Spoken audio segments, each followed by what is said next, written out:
대한 새로운 접근, 썰로 풀어보는 성경 메시지 썰교톡입니다. 저는 썰교톡의 MC를 맡고 있는 현실주의자 에스더입니다. 하나님 나라의 꿈으로 사는 이상주의자 홍목입니다. 이도저도 아닌 회색 분자 전목입니다. 네, 반갑습니다. 이제 날씨가 많이 추워요, 그렇죠? 이제 가을이죠. 네, 가을 이제. 춥더라고요. 네, 이제 가을이 됐어요. 네, 이 가을을 저희가 또 이렇게 함께 나고 있네요. 저희 봄부터 시작했어요. 그쵸? 그랬나요? 여름이 조금 되기 전인 것 네, 같아요. 초여름 뭐 늦봄. 아, 긴팔 입었던 긴팔 것 입었어요. 같아요. 네, 맞아요. 저희 이게 촬영은 진짜 봄부터 해가지고 네, 벌써 세 계절을 함께 나고 있네요. 와, 시간 빠르다. 시간 빠르죠. 네.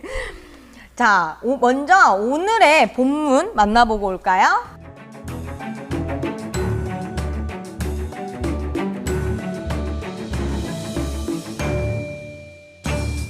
네, 오늘의 본문은 마태복음 5장이에요. 마태복음의 5장은 굉장히 중요하죠, 사실. 그렇죠. 매우 유명하고 마태복음 안에서도 가장 대표적인 장이죠, 5장. 상상수훈. 산상수훈이라고. 그렇죠. 예. 다 알고 있는. 한위의 가르침. 예. 그래서 굉장히 많은 이야기들이 짤막짤막하게 나와요. 네. 예, 예수님의 가르침들이 쭈루룩 나오는데 오늘 우리 홍목님이 준비를 해보신 부분은 이제 개역개정상으로는 보복하지 마라 나와 있는데 어떻게 준비하셨어요? 딱 보복하지 말라로 나와 있네요. 소제목. 네, 소제목. 우리가 이걸 그렇게 많이 받아들이는데 혹시 여러분은 누군가에게 뺨 맞아본 적 있으세요? 학교 다닐 때 선생님한테? 저도요. 아, 진짜요? 저도 네. 중학교 얼마나 때. 까불었으면? 그때는 그냥 때리는 게 아, 상식이었죠. 맞아. 그래요? 저희 이제 보통 학교에 어떤 운동부서가 있느냐가 그 학교의 대표 그 몽둥이를 정하잖아요. 저희 학교에 이제 하키부가 있었어가지고 필드 하키부. 그래가지고 선생님들이 다 하키 스틱을 부러진 거. 하키 스틱 진짜 아파요.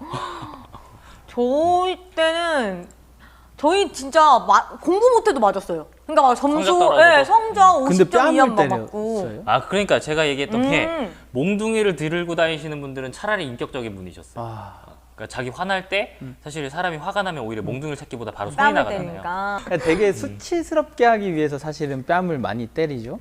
근데 만약에 예수님이 뺨을 맞는 상황이 오면 예수님은 어떻게 하셨을까? 예수님은 지금 가르치면 그렇잖아요. 그렇네. 예수님은 반대쪽 뺨을 돌려대주라. 예수님은 음. 어떻게 하셨을까? 이 질문을 하면서 성경을 기도해 주셔야죠.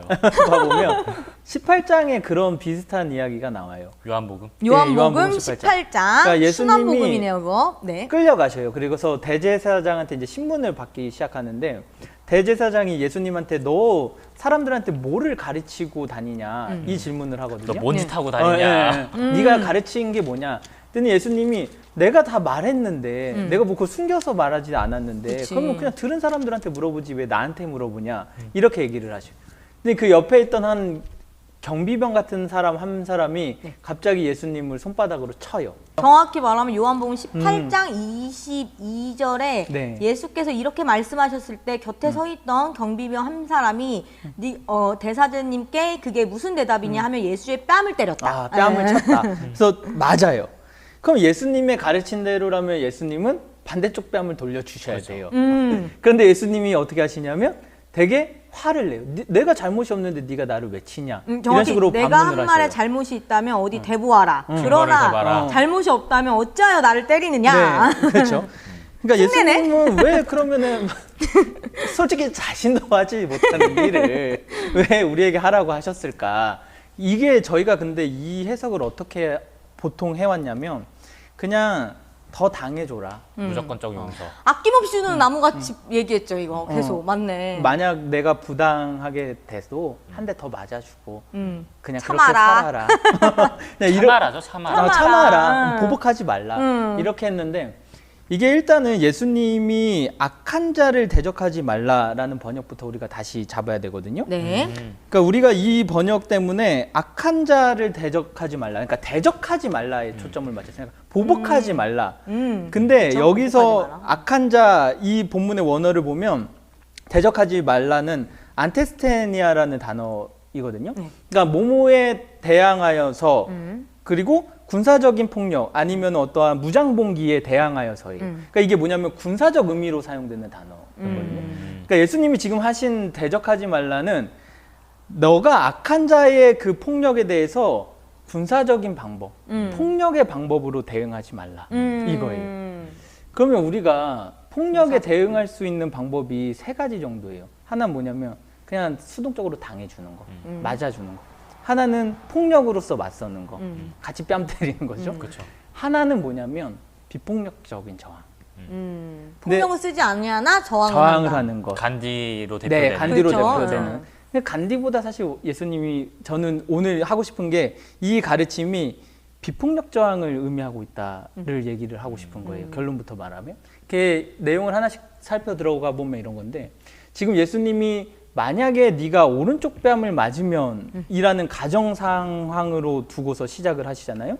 근데 제가 전목님의 지금 뺨을 이렇게 한 대 딱 때렸어요. 그럼 전목님 뺨은 왼 뺨을 맞아요. 그렇죠. 여기를 맞아야죠. 그렇죠? 그러면 오른쪽 뺨을 맞으려면 어떻게 때려야 되냐면 이렇게. 이렇게 때리거나 왼손으로 때려야 돼요. 그렇죠. 근데 유대교에서는 왼손을 그렇게 사용하면은 이건 되게 정결법을 어기는 행위였어요. 그래서 퇴출됐어요. 마을로부터 쫓겨나는 그런 벌을 더러운 받은. 손이니까. 네, 더러운 손을 함부로 사용했다고. 그러니까 왼손은 쓰지 않은 거예요. 그러면 어떻게 때리는 방식이냐면 지금 이렇게 때리는 방식이에요. 손등으로. 오른쪽을 맞으려면 네. 근데 이게 그러면은 손등으로 때리는 건 언제 가능이냐면 이거는 손등으로 때리는 건 상급자가 하급자를 때릴 때만 늘 사용됐어요. 왜냐하면 만약에 상급자가 같은 이렇게 동일한 신분이에요. 우리 둘이. 근데 제가 만약에 이렇게 때리잖아요. 그러면 제가 전목님한테 벌금을 400전을 줘야 되는데 동일한 네, 사람이라면 상황이라면. 신분이라면 근데 주먹으로 치면은 4점만 줬면 됐대요. 그러니까 엄청난 벌금을 물어야 100배 되는 차이가 거예요. 나요. 100배 장난 차이 아니네. 그러니까 이거를 때리는 상황이 아니에요. 이건 단순히 폭행죄가 아니라 이거는 약간 수치를- 명예 수치심까지 있으니까 명예를 더럽힌 거니까. 그럼 이 유대 사회에서 이게 허용되는 건 뭐였냐면 이렇게 때리는 게 허용되는 거는 상급자가 하급자를 대할 때 종을 때리거나 종을 노예를 때리거나 이거는 그리고 일상적으로 행해졌던 이러한 체벌이었대요. 우리 옛날에 뺨 맞듯이 학교에서 뺨 맞듯이.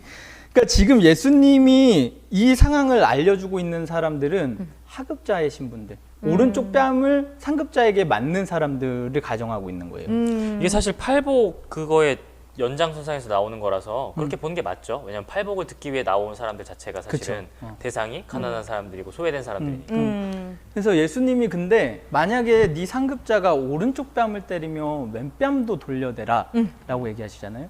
근데 이게 왜 비폭력 저항이 되냐면 내가 왼 뺨을 돌려대는 순간 이 사람이 나를 이렇게 치거나 주먹으로 쳐야 돼요. 그렇죠. 근데- 제가 만약에 이렇게 쳐보고 싶은 거 아니에요, 그냥? 아니 제가 만약에 이렇게 때리는데 왼뺨을 돌리신다면 돌려보세요.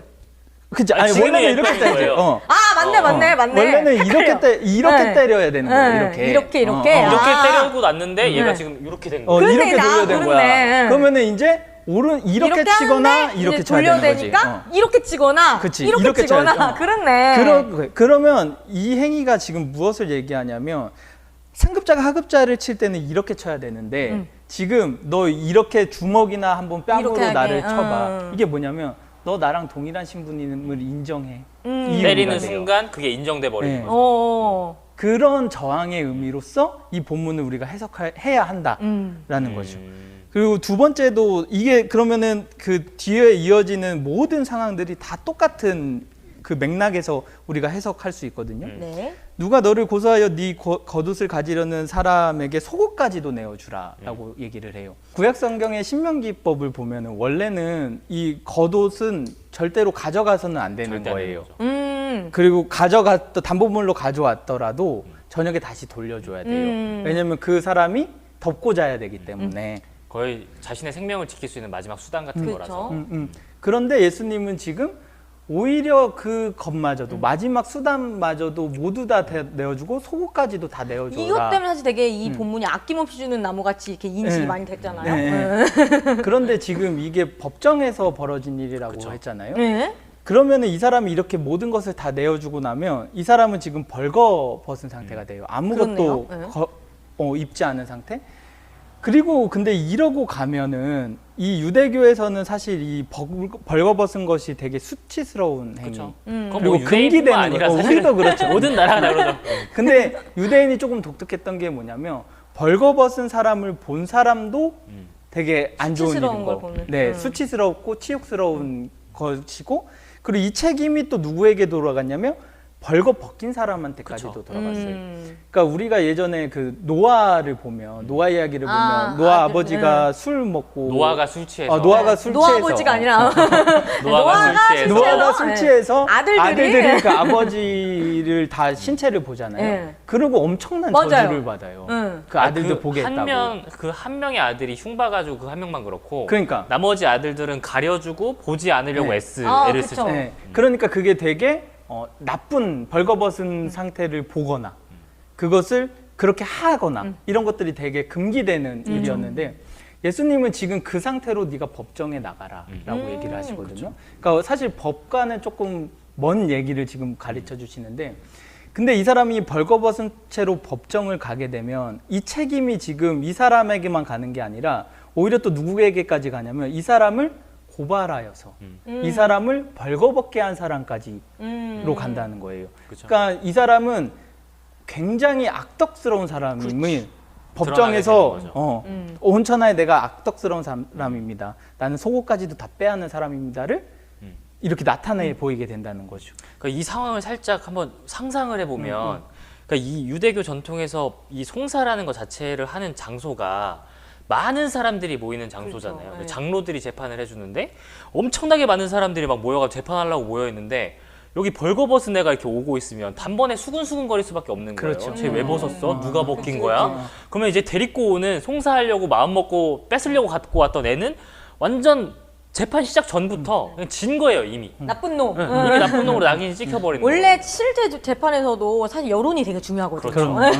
판결이 그래서 갈라지거든요.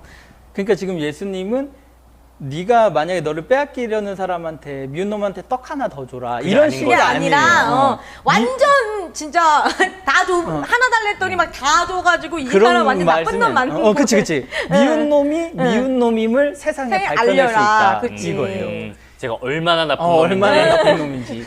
그러니까 비폭력적 저항으로서 우리가 이 본문을 볼 수 있고 그 마지막이 이제 만약에 누가 억지로 니를 오리로 가게 하거든 네. 심리를 가줘라 네, 이거든요. 그렇죠. 근데 억지로예요. 그렇네요. 억지로 끌고 가려거든. 근데 이 당시 유대가 이스라엘이 로마의 지배를 받고 있었잖아요. 근데 로마 군인들에게 조금 하급의 군인들에게 특권이 하나 있었던 게 뭐냐면 그때 군인들이 배낭을 차잖아요. 그게 이제 한 35에서 40kg 정도래요. 근데 너무 무겁잖아요, 군인들이. 그러니까 뭐 어떤 걸 할 수 있게 해줬냐면 유대인이 지나가고 있으면 이 사람한테 자신의 짐을 딱 주고 오리 정도를 같이 갈 수 있게끔 그렇게 법으로 만들어줬대요. 대신 들게끔. 대신 들고 짐꾼으로 시킬 수 그렇죠. 있는 거죠. 근데 딱 오리까지만 가능하게 했어요. 왜냐면 더 이상 무리되는 걸 하면 혹시 봉기가 일어날까 봐. 밀란이라. 밀란이 일어날까 봐. 적당히 시켰다 이거네. 네. 근데 그러니까 지금 예수님이 지금 가정하고 있는 상황은 만약 로마 군인이 너에게 짐을 맡겨서 너보고 억지로 오리로 가자고 하면 심리를 가져라라는 얘기거든요. 근데 이 당시에 만약에 오리 이상을 이 로마 군인이 이 밑에 사람에게 시키게 되면 이 사람은 법정에서 엄청난 그 불이익을 받았대요. 그러니까 벌을 받았던 거죠. 로마의 오리 이상을 법으로 로마의 처벌을 법으로 받게 처벌을 받. 왜냐하면 민중 봉기를 일으킬 수 있는 원인을 지금 그치. 제공하는 일이니까. 로마 입장에 제일 어. 싫은 거지. 그렇죠. 그러니까 해먹어도 적당히 해먹어야 되는데 그렇지. 열받게 해먹으면 사실 그게 어떤 계기가 돼버리니까. 그렇죠. 그러니까 근데 예수님은 지금 만약에 오리를 가자 그랬는데 오히려 네가 그러면 그냥 심리를 더 가버려라. 오리를 더 가서 심리를 가라. 이 얘기를 하는 거예요. 근데 만약에 이 상황에 딱 오리에 도착해서 이제 가방 줘 이럴 거 아니에요. 다 왔으니까. 근데 만약에 이 유대 사람이 제가 오리를 더 갈게요. 라고 얘기를 하면 그 상황을 상상해 보면 이 군인은 딱 두 가지 생각을 할 거예요. 얘가 나한테 정말 호의를 베풀고 싶은 건가? 아니면 얘가 나를 어떻게 해보려는 거 아니야? 날 먹이려고 날 먹이려고 그러는 거 아니야? 이런 생각을 할 거란 말이에요. 그러면은 이제 부탁을 누가 하게 되냐면 가방을 달라고 부탁을 해야 될 거 아니에요. 그러니까 부탁을 누가 하게 되냐면 군인이 이제 이 유대 사람한테 부탁을 하게 되는 제발 상황이다. 그만 가라고. 야 그만 가. 아니야 내가 줄게. 내가 내가 내려 줄게. 빨리 이렇게 되는 그만해. 거지. 이렇게 돼. 그러니까 완전히 이 신분이 뒤바뀐다는 거예요. 갑분이 전세가 바뀌네요. 역전이 되는 예. 거죠. 그러니까 예수님이 지금 이 세 가지 이야기 속을 하시는 걸 시대적 맥락으로 보면 단순히 그냥 수동적으로 그 폭력에 더 당해주는 것, 그냥 더 무차별적으로 줘라, 참아라, 이게 아니라는 거죠? 희생당하는 것이 그리스도의 길이 아니다. 예수님은 지금 우리에게 제3의 길, 방법을 가르쳐주고 있는 거예요. 폭력에 대응할 수 있는 거, 폭력을 비폭력적인 이길 저항. 수 있는 네. 방법. 네, 그거를 우리에게 알려주고 계시는 거죠. 사실 그러니까 요 본문은 보통 이제 주석이거나 아니면 뭐 개론 시간이나 이렇게 얘기를 할 때 사실 요 본문은 복수동태법에 대해서 얘기를 하는 거다라고 얘기를 하잖아요. 근데 이렇게 하나하나 뜯어보니까 굉장히 그 사회의 그 현실에 맞는 대안을 제시해줬네요. 맞아요. 그러니까 지금 이 얘기들을 예수님께서 다 하급에 있는 사람들, 그러니까 가난한 빈민가의 사람들, 그러니까 노예 신분이었던 사람들에게 하고 계시는 거잖아요. 그러니까 그 사람들은 이 얘기를 들으면 어떤 상황인지 딱 그림이 그려졌을 거예요. 예수님이 구체적으로 얘기를 하지 않아도. 그러니까 우리는 그 상황이 아니기에 이거를 자꾸 이상하게 해석할 뿐이지. 상황을 모르니까. 예. 그치. 근데 이 사람들은 와 이렇게 신박한 방법이 있었구나. 저항할 수 있는 법이. 이렇게 저는 생각했겠죠. 이 38절에 눈은 눈으로 이는 이로 갚으라 하였다는 것을 너희가 들었으나 라고 시작하면서 이 이야기를 하다 보니까 복수하지 말라라고 단번에 생각하게끔 사실 구조가 돼 있는 것 그쵸. 같아요. 근데 이 눈에는 눈, 이에는 이 이게 사실은 복수에 대한 이야기가 아니라고 보는 게 더 맞거든요. 사실은 이게 구약 성경에서 나오는 법인데 그때 당시에 또 시대 상황이나 이런 걸 잘 생각해 보면 만약에 제가 상급자고 하급자인데 제가 눈을 하나 상하게 했어요. 하급자의 눈을. 그럼 제 눈을 상하게 할 수 있어요? 못하죠. 하급자는 못 하거든요. 근데 이 법은 그게 가능해요. 그렇지. 내가 눈을 상하게 했으면 내가 눈만큼을 또 당해야 되는 거거든요. 그럼 뭘 얘기하는 거냐면 이 관계를 다시 재설정하는 거예요. 너희들은 평등한 관계다. 이는 이로. 그러니까 이 하나를 상하게 했으면 그만큼의 값을 주든지 아니면 정말 딱 이 하나만큼만 내가 다시 이 복수를 당해야 되는 거잖아요. 그러니까 이 이미 나눠져 있는 이 권력 관계에서 이 권력을 무의미하게 해버리는 게 바로 이 법이라는 거죠. 이게 함무라비 법전에서 그쵸. 나오는 거잖아요. 그리고 이게 더 중요한 내용이 뭐냐면, 그러니까 하급자가 혹시나 실수해서 상급자에게 벌을 이렇게 우를 범했을 때, 눈을 다치게 했을 때 눈만 문제는 때려야 그쵸. 되는데 한쪽 눈만 때려야 되는데 양쪽 눈을 떼버리는 때리니까. 거야. 그 정도가 아니죠. 눈 하나 정도만 상했으면 눈 하나 정도 상하게끔 해야 되는데 죽여버리죠. 죽여버리죠. 그러니까 그거를 사실 방지하는 거예요. 그쵸. 그걸 방지하고 있는 이유가 뭐냐면 동등한 그 관계를 지금 설정해 법 안에서 주는 놓고 있는 거예요. 그러니까 법 앞에 평등하다라는 것을 눈은 눈으로 이는 이로라는 이 말이 지금 하고 있는 거거든요. 그러니까 우리가 되게 오해하는 건 뭐 황금률 당연한 거 아니야? 이런데 이게 당연하지 않은 시대에 나온 거라는 얘기죠. 지금 황금률이 얘기는. 가능하려면 동등해야 돼요. 그러니까 그게 그러지 않은 시대에 나온 거기 때문에 의미가 있는 건데 우리의 눈으로 보면은 뭐가 이렇게 되는 너무 당연한 인 거니까. 그러니까 그리고 이 이야기를 하고 나서 지금 홍목이 얘기했던 그 이야기들이 나오는 이유가 저는 거기 있다라고 생각하는 거거든요. 왜냐하면 눈을 눈으로 갚을 수 없고 이를 이로 갚을 수 없는 사람들에게 그럼 너희들이 할 수 있는 방법이 무엇이냐 이 맥락으로 보는 게 저는 맞다라고 생각하는 거예요. 그러니까 그리스도인들에게 강요되는 어떠한 것들 있잖아요. 무조건 순종해야 참아야 된다. 되고. 무조건 참아, 참아주는 것이 덕이다. 이런 식으로 해석이 되는데 예수님은 폭력 앞에서 참지 않으셨거든요. 그렇죠. 그죠? 폭력을 끊어내시죠. 끊어내시고 저항하셨어요. 근데 그 방법이 폭력으로 맞서지 않았을 뿐 예수님은 폭력에 맞서셨어요. 그러니까 십자가의 죽음도 당하신 거잖아요. 그건 저는 하나의 저항의 의미라고 생각을 하거든요. 어떻게 보면 이 기존의 권력을 가지고 있던 사람들에게 폭력적으로 대항하지 않은 예수가 더 위협적으로 느껴졌을 수도 있어요. 맞아요. 그러니까 이 마지막이 내게 구하는 자에게 주며 내게 꾸고자 하는 자에게 거절하지 말라잖아요. 저는 이것도 결국에는 우리로 하여금 계속 오해하게 만들거든요. 아 그러면 다 주라는 얘기구나. 아, 그러네. 무조건 참으라는 얘기구나. 저는 그게 아니라 구하는 자에게 그냥 주고 꾸고자 하는 자에게 그냥 꾸어주면 거절하지 않으면 그 일을 통해서 지금 이 앞에 이야기가 쭉 얘기했던 것처럼 그 사람이 부끄럽게 돼요. 그렇죠. 사실은 이게 가장 강력한 그 비폭력 저항의 방법이거든요. 저는 간디라는 사람이 했던 게 영국 사람들로 하여금 되게 나름 자기네들이 선진국이고 자기들 뭐 신사의 나라라고 하잖아요. 그렇게 믿었고 뭐 자기들 기독교 국가다라고 얘기하던 자들에게 너희들이 하고 있는 이 행위들이 얼마나 부끄러운지를 깨달아라라고. 얼마나 폭력적인지를. 그렇죠. 간디는 그거를 위해서 비폭력적으로 저항했던 거예요. 더 신사적으로 정하겠죠. 훨씬 더 신사적으로 폭력으로 다가오는 사람들에게 그걸 맞아줌으로써 야 니네 그렇게 뛰어나다고 뭐 신사라고 니네 기독교인이라고 얘기하는데 니네가 행하고 있는 이 무차별적인 폭력을 봐라. 니네 진짜 신사야? 니네가 기독교인이야? 라는 질문이 이 폭력 속에 지금 담겨 있는 거예요. 이 비폭력 저항 속에.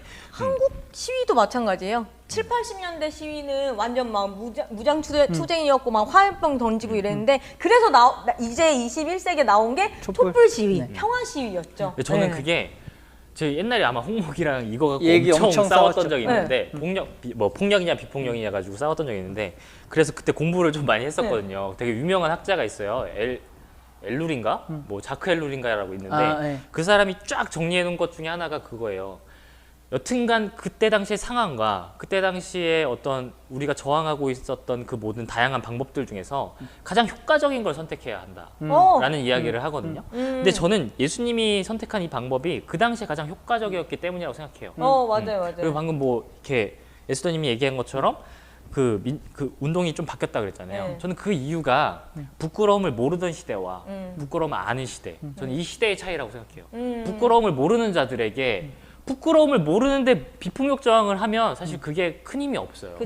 근데 부끄러움을 아니까 이 촛불 시위를 통해서 얼마든지 이들에게 부끄러움을 상기시켜 줄 수 있게 되니까 이게 바뀌는 거지. 지금 여러분들 뭐 이걸 듣고 있는 분들한테 어떤 상황에서든 비폭력 저항을 해야 된다. 저는 그건 아니라고 생각해요. 그리고 우리가 그걸 좀 생각해야 되는 게 그러니까 어른이 총 들고 있는데 거기다 아기가 막대기 들고 이런다고 그걸 폭력이라고 할 수 있겠냐고요. 그렇죠. 그걸 폭력적 저항으로 보긴 힘든 거죠. 그렇죠. 그러니까 근데 제가 이 본문에서 하고 싶은 건 뭐냐면 현대 기독교인들이 폭력 앞에서 침묵을 해요. 그럴 때가 많죠. 맞아요. 그 교회 그것이 그리고 예수님의 가르침처럼 그냥 당해주는 게 더 옳다. 그냥 폭력 앞에서 침묵하고 순응하고 가는 것이 평화를 지키는 길이다라고 생각을 하는데 예수님은 우리에게 한 번도 폭력을 눈 감아라라고 가르친 적이 없다라는 거예요. 심지어 이 본문마저도 너희들이 폭력을 저항해야 한다. 그렇지. 이게 예수님이 하고 싶었던 가르침이거든요. 저항의 포인트가 있는 것 같아요. 다만 그 폭력을 끊어내는 방법이 무엇이 효율적이냐, 그치. 어떻게 끊어내야 되느냐. 저는 무엇이 그걸 가장 현실적으로 이렇게 가능한가. 네. 그러니까 오늘 이 시대 사회에 일어나고 있는 폭력 앞에서 교회는 어떤 그 세 가지 방법이 있다 그랬잖아요. 근데 일단은 교회는 너무 커버려서 당하는 자는 이제 아닐 거예요, 그렇죠? 폭력 앞에 당하는 자는 아닐 텐데, 근데 이 막연한 폭력 앞에서 우리가 어떠한 행동을 취할 수 있을지를 좀 고민해봐야 되는 거죠. 예전에는 진짜 무조건 저항, 그대로 싸우자, 뭐 저항 이렇게 맞은 만큼 돌려줘야 돼, 뭐 이런 식으로 했다면 이제는 무엇이 창피한지, 뭐가 정말 니들 이 행태들이 얼마나 창피한 건지를 보여주는 쪽으로 새로운 길인 거죠. 제3의 방안. 그러니까 지금 이 시대가 자본주의의 폭력이 가장 강하잖아요. 우리가 항상 자본주의에 제가 대해서 얘기를 하지만 자본주의의 폭력이 되게 강한데, 그러면 교회는 이 자본주의의 폭력 앞에서 뭘 할 수 있냐면 그 자본을 부끄럽게 만들면 되거든요. 자본보다 사람이 더 소중함을 깨우치는 방식들, 이런 것들을 우리 안에서 해냄으로써 그 자본주의의 폭력성을 이 시대에 드러내야 된다는 거예요. 우리가 해야 할 일들을. 세상 앞에 교회가 부끄러워지고 있잖아요. 제발 세상만큼만 하자 이런 얘기를 들을 만큼. 근데 진짜 우리가 세상을 바꾸는 방법은 저들을 부끄럽게 할 수 있는 가장 그리스도를 닮아가는 그 사랑의 모습. 그게 있어야 한다. 되게 실천적으로 해야 한다. 그렇죠. 실제적으로, 실리적으로, 굉장히 실천적으로 정말 예수는 그렇게 했으니까 예수는 그런 사람이었고, 우리 너무 허황된 것만 얘기하진 않나 교회가 사실은. 그래서 전목님이 저번에 방간에 대해서 얘기를 한 것처럼 또, 이것도 사실 맞춰지는 이야기예요. 그렇네요. 방간에서는 안 된다. 저번 주 폭력. 저번이구나. 저번이 좀 됐구나. 저번에 폭력. 오늘은 좀 저항. 다시 포인트. 폭력을 어떻게 할 건가? 그렇지. 그런 어떻게 저항. 끊어낼 어떻게 끊어낼 끊어낼 것인가에 것인가. 대해 우리가 나눈 거죠. 사실 이 본문이 아까도 말했지만 되게 그 가난한 사람들, 소외받는 사람들한테 얘기를 한 거잖아요, 예수님이. 그렇죠. 그래서 산상수훈 자체가. 네. 그래서 사실 이 얘기가 저희한테는 막 되게 오역도 되고 많이 다르게 해석이 되고 해서 그냥 그렇구나, 다 주는 거구나 이렇게 해석이 됐는데, 사실 이 당시 사람들한테는 방금 말씀하신 그 모든 이야기들이요 굉장히 신선하고 되게 저럴 수도 있네, 저런 방법이 있구나, 이런 얘기였대요. 그렇죠. 예수님이 아주 획기적인 방법을 사실은 톡 던져준 거예요. 그들 사이에서도 막 웅성웅성 할 수 있게. 그게 왜 그랬냐, 이 사람들은 잘 못 배운 사람들이야. 근데 여기서 막 어려운 얘기 해봤자. 어려운 개념 얘기하고 막 모세오경 쭈루룩 얘기하고 이래봤자 소용이 없는 거야. 뭔 말하는 거야 이런 거거든. 그러니까 진짜 야 너 이쪽 맞아? 그럼 이쪽 돌려봐. 그럼 어떻게 되겠어? 이런 식으로 얘기해 주는 게 이 사람들한테 훨씬 더 효과적이었다는 저는 거지. 이렇게 얘기했을 것 같아요. 이게 사실 글로 옮기다 보니까 네. 굉장히 이렇게 좁아졌을 그쵸. 것 같고 아까 얘기한 것처럼 막 되게 재밌게 네. 되게 막 어떻게 보면 연극처럼 했을지도 몰라요. 그래. 야, 너 일로 이렇게 와봐봐. 맞았어? 이렇게 돌려봐. 그럼 어떻게 때리겠어? 이렇게 때리는 순간 어떻게 그치. 되는 거야? 막 이렇게 얘기했을 것 같아요. 어쩌면 약간 상담? 그러니까 하소연? 그쵸, 그러니까 그쵸. 저 맞았는데 이럴 수도 있고. 당시에는 이 얘기가 굉장히 신선하고 새로운 화두였는데 오늘날 우리에게는 참 이게 문자적으로 이렇게 보다 보니까 그냥 율법에 반하는 얘기? 뭐 요렇게만 너무 못 느껴지는 살려내는 것 같아요. 거죠. 네, 너무 네. 못 살려낸 것 같아요. 그래서 요 본문은 사실 새롭게 조금 더 생동감 있고 현실적으로 살려낼 수 있는 본문이었던 것 같아요. 오늘 당시 해석은. 상황에서 성경을 봐야죠. 그러니까 우리가 이 성경이라는 이 가르침을 계속 우리의 시대로 끌고 와야 되는 것 같아요. 그렇죠. 네. 오늘 우리는 이거를 어떻게 살아낼 수 있을까 이걸 고민해야 되는 것 같아요. 네, 오늘 본문 새롭게 이야기를 했는데 오늘 여기서 마무리를 해도 될까요? 네, 네. 그러면 자, 오늘의 본문은 좀 새롭게 왔어요. 그러면 이제 새로운 이 제목이 나와야겠죠? 네.